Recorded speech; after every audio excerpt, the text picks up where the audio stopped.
Hello guys, welcome to our channel. आज हम class 12th के फिजिक्स का chapter number 2 electrostatic potential and capacitance का एग्जांपल नंबर 2.9 करने जा रहे हैं। Let read the question. देखो क्वेश्चन में हमें क्या बोला है। A network of the 10 microfarad capacitor is connected to a 500 volt supply as shown in the figure.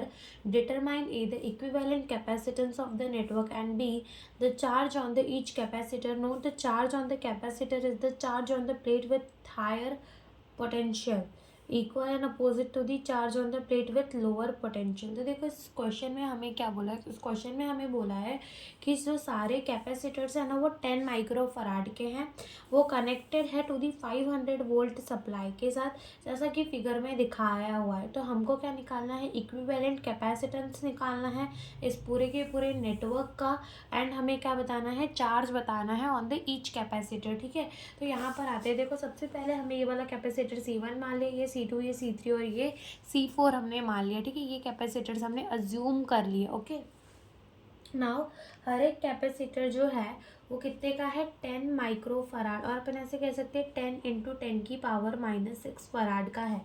Okay, जो कि कनेक्टेड है कितने वोल्ट से, 500 वोल्ट से कनेक्टेड है। और हमें क्या निकालना है, इक्विवेलेंट कैपेसिटेंस निकालना है इस पूरे के पूरे नेटवर्क का। Now as you can see, यहाँ पे आप देख सकते हो कि जो C1, C2 and C3 capacitor है ना, वो किस में कनेक्टेड है, सीरीज के अंदर कनेक्टेड है। The C1, C2 and C3। ठीक है, ये सारे जो कैपेसिटर्स हैं आर कनेक्टेड इन सीरीज। ठीक है, C1, C2 and C3 capacitor जो है वो कनेक्टेड है सीरीज के अंदर। ठीक है, C1, C2 एंड C3 जो कैपेसिटर है वो कनेक्टेड है किसके अंदर, सीरीज के अंदर। और जो इसका इक्विवेलेंट कैपेसिटेंस आएगा हम उसको कह देंगे क्या, C डैश। और ये जो C डैश और C4 होंगे, ठीक है, the C dash and C4 capacitors are connected parallel. Okay, यानी कि हमारा C1, C2 एंड C3 ये सीरीज के अंदर है, ये सीरीज के अंदर है, तो हम इसका क्या निकालेंगे, इक्विवेलेंट कैपेसिटेंस, जिसको हम क्या कह देंगे, C डैश कह देंगे। उसके बाद ये तीनों हटकर सिर्फ एक कैपेसिटेंस यहाँ लगेगा, C डैश वाला, और जो C डैश वाला कैपेसिटर होगा वो C4 के साथ कैसा होगा, पैरेलल में होगा। ओके, तो यहाँ पर आओ पहले हम क्या निकाल लेते हैं, हम C1, C2 एंड C3 का क्या निकाल लेते हैं, इक्विवेलेंट कैपेसिटेंस निकाल लेते हैं। तो देखो 1/CE, ठीक है, CE क्या है, equivalent capacitance which is equals to the C dash. Okay, तो ये हो जाएगा C1 1/C2 प्लस 1/C3। अगर हमें इक्विवेलेंट कैपेसिटेंस निकालना हो फॉर द सीरीज के लिए ये वाला फॉर्मूला होता है। ओके, तो निकाल लेते हैं 1/C dash is equals to 1/C1 कितना है, 10 plus 1/C2 is 10 plus 1/C3 is 10। सब कुछ माइक्रोफराड में चलता आ रहा है। ओके, तो यहाँ से हो जाएगा 1/C dash is equals to 3/10। तो यहाँ पर से जो हमारा C डैश होगा वो कितना हो जाएगा, 10/3 माइक्रोफराड। तो ये हमारा क्या आ गया, इक्विवेलेंट कैपेसिटेंस आ गया किसका, C1, C2 एंड C3 का। उसके बाद ये देखो यहाँ से मान लो जैसे कि ये हमारा क्या आ गया, इक्विवेलेंट कैपेसिटेंस आ गया, ये हो गया C डैश, और यहाँ पर हमारा क्या लगा होता है, C4 लगा होता है। अब ये दोनों जो है वो कनेक्टेड होंगे टू दी 500 वोल्ट। ओके, और यहाँ से जो C डैश और C4 है वो किस में कनेक्टेड है, पैरेलल के अंदर कनेक्टेड है।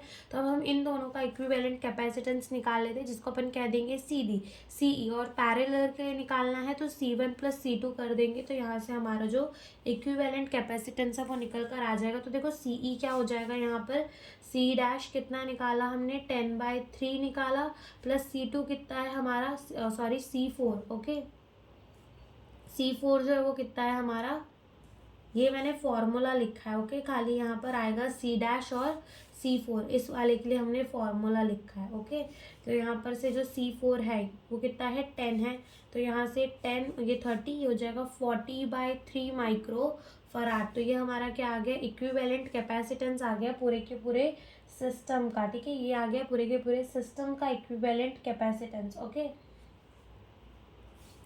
अब ये हमने क्या निकाल लिया, इक्विवेलेंट कैपेसिटेंस निकाल लिया तो अगर अपन 10/3 वाला इक्विवेलेंट कैपेसिटेंस लिखेंगे, यानी कि 10/3 करेंगे, 10 को डिवाइड कर देंगे 3 से, तो जो हमारा इक्विवेलेंट कैपेसिटेंस है वो कितना आने वाला है 3.3 माइक्रोफैराड। इसको खाली डिवाइड करके बता रही हूँ, ओके। और यहाँ से 40/3 करेंगे तो वो कितना आएगा 13.3 माइक्रोफैराड, ओके।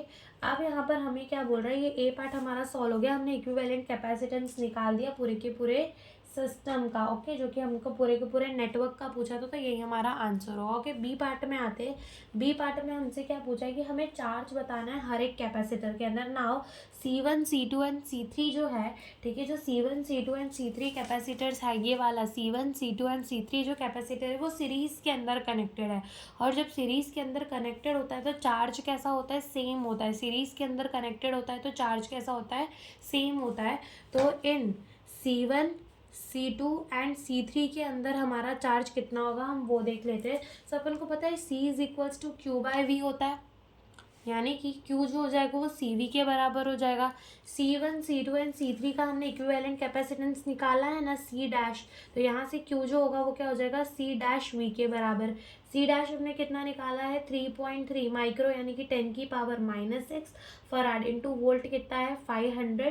तो जब अपन 3.3 को मल्टीप्लाई करेंगे विथ 500 तो जो हमारा आंसर आएगा वो आएगा 1650 इंटू 10⁻⁻6, और हम इसे ऐसे लिख सकते हैं 1.7 इंटू 10⁻⁻3 कूलम। तो ये हमारा Q आ गया, चार्ज आ गया किसके, कौन से कैपेसिटर के अंदर, 1, 2 एंड 3 कैपेसिटर के अंदर, ओके। और इन C4 कैपेसिटर, ठीक है, C4 कैपेसिटर के अंदर चार्ज कितना होगा, तो देखो C4 कैपेसिटर के अंदर हमारा चार्ज कितना होगा वो Q C इंटू V के बराबर होगा। C कितना है 10 माइक्रोफराड का, that is 10 into 10⁻⁻6 into volt 500 volt, तो ये हो जाएगा 5000 इंटू 10⁻⁻6, जिसको हम क्या लिख सकते हैं 5 इंटू 10⁻⁻3 कूलम। तो ये हमारा आ जाएगा charge on the C4 capacitor. तो यही हमसे इस क्वेश्चन में पूछा था। Thank you for watching the video.